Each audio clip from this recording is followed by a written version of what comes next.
গ্রীষ্মকালীন রক্ত সংকটের সময় মুমূর্ষু রোগীদের পাশে দাঁড়াতে দমদমে আয়োজন করা হলো এক স্বেচ্ছায় রক্তদান শিবির। এই উদ্যোগকে ঘিরে সাধারণ মানুষের মধ্যে দেখা গেল ব্যাপক উৎসাহ। দমদম মন্ডল 1 এর সভাপতি সৌমেন ঘোষের উদ্যোগে অনুষ্ঠিত হয় এই রক্তদান শিবির।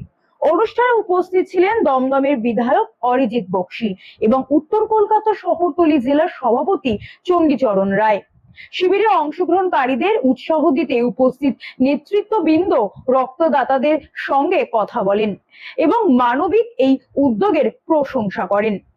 এদিন সৌমেন ঘোষ বলেন, অতীতে রক্তদানের ক্ষেত্রে বিভিন্ন ধরনের উপহার দেওয়ার প্রচলন থাকলেও এবার কোনো বিশেষ উপহারের ব্যবস্থা ছাড়াই বহু মানুষ স্বতঃস্ফূর্তভাবে রক্তদান করেছেন। তাদের দাবি, মানবতার স্বার্থে এবং গ্রীষ্মকালীন রক্তের ঘাটতি মেটাতে সাধারণ মানুষ এগিয়ে এসেছেন। তিনি আরো জানান, মুমূর্ষু রোগীদের জীবন বাঁচাতে এই ধরনের উদ্যোগ ভবিষ্যতে অব্যাহত থাকবে। মানবতার বার্তা নিয়ে দমদমে এই স্বেচ্ছায় রক্তদান শিবিরে সাধারণ মানুষের অংশগ্রহণ নতুন করে তুলে ধরল সামাজিক দায়বদ্ধতার এক উজ্জ্বল দৃষ্টান্ত। দেখুন, আমার যেটা মনে হয়, রক্তদান যদি ভাবি সমাজের সব থেকে বড় দান, আর সেই বড় দান যারা উদ্যোগ নিয়ে করে, সেই উদ্যোক্তাদের যে ভগবানের আশীর্বাদ পাওয়া একটা সময়ের অপেক্ষা থাকে। কারণ সেই উদ্যোক্তাদের যে উদ্যোগে কত মানুষ মুমূর্ষু রোগী বাঁচে, তারা যেভাবে রক্তদান শিবিরের আয়োজন করে, রক্তদাতারা যেভাবে রক্তদান করেন, সমস্ত মিলিয়ে বিশেষ করে এই গ্রীষ্মকালীন সংকটের মধ্যে তো স্বাভাবিকভাবেই সমাজের একটা উপকারের জায়গাতেই আছে। তো যারা আয়োজন করে তাদেরকে সত্যিই অনেক গুরু দায়িত্ব। এই যেটা আপনি বললেন যে আগে উপহার দিয়ে মানুষ ডাকতে হতো, আর এখন মানুষের ঢল, এটা যাতা কথা নয়। আমাদের মণ্ডল সভাপতি ভাইয়ের নেতৃত্বে একটা ওয়ার্ডের কর্মীবৃন্দের উদ্যোগে বা দুটো ওয়ার্ডের কর্মীবৃন্দের উদ্যোগে একটা রক্তদান শিবির, সেখানে এই দুর্যোগের মধ্যে 85 জন রক্তদাতা রক্ত দিয়ে গেছেন এবং ক্যাম্প এখনও চলছে।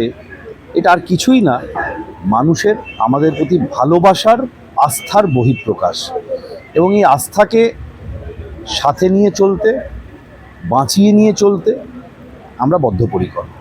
দেখুন, ভারতীয় জনতা পার্টির উদ্যোগে দমদম মন্ডল 1 এর অনুপ্রেরণায় আর 7 নম্বর ওয়ার্ডের সমস্ত কার্যকর্তারা মিলে যে আয়োজনটা করেছে, এই রক্তদান শিবির, গরমকালে তো রক্ত একটা চাহিদা থাকেই, সেটা মাথায় রেখেই আমাদের কার্যকর্তারা আয়োজন করেছে। সেই ক্ষেত্রে দাঁড়িয়ে আজকে এই এত বৃষ্টির মধ্যে, এই দুর্যোগের মধ্যে অলরেডি 40 থেকে 45 জন রক্ত দিয়ে দিয়েছে। তার মানে কি, মানুষ বলছে যে ভারতীয় জনতা পার্টির সরকার হওয়ার পরে মানুষ খুব খুশি। সেই কারণে স্বেচ্ছায় রক্তদান শিবির, এখানে কাউকে গিফট দিতে হচ্ছে না, এখানে কাউকে ডেকে আনতে হচ্ছে না, গুটি গুটি পায়ে মানুষ আসছে, ছুটছে, রক্ত দিচ্ছে, চলে যাচ্ছে। তার মানে এটা কি, মানুষ খুব খুশি আছে এই সরকারের। আগে তো দেখা যেত যে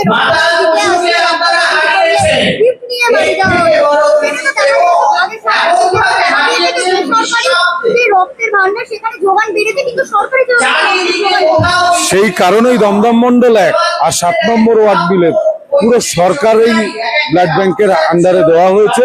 প্লাস আমরা রক্তদাতাকে শুধু একটা সেবামূলক ভাবে একটা টিফিন বা একটা কিছু দেওয়া হচ্ছে, কিন্তু কোনো গিফট না।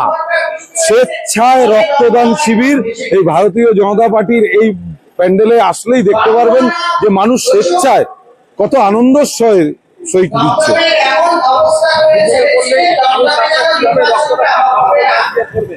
দেখুন, বিপদে পড়লে মানুষ শুধু একটা কল করবে। এই 7 নম্বর ওয়ার্ডের শক্তিকেন্দ্র প্রমুখ প্লাস এই মন্ডল প্রেসিডেন্টের নাম্বার সমস্ত এলাকাবাসীর কাছে, এই 7 নম্বর ওয়ার্ডের কাছে আছে।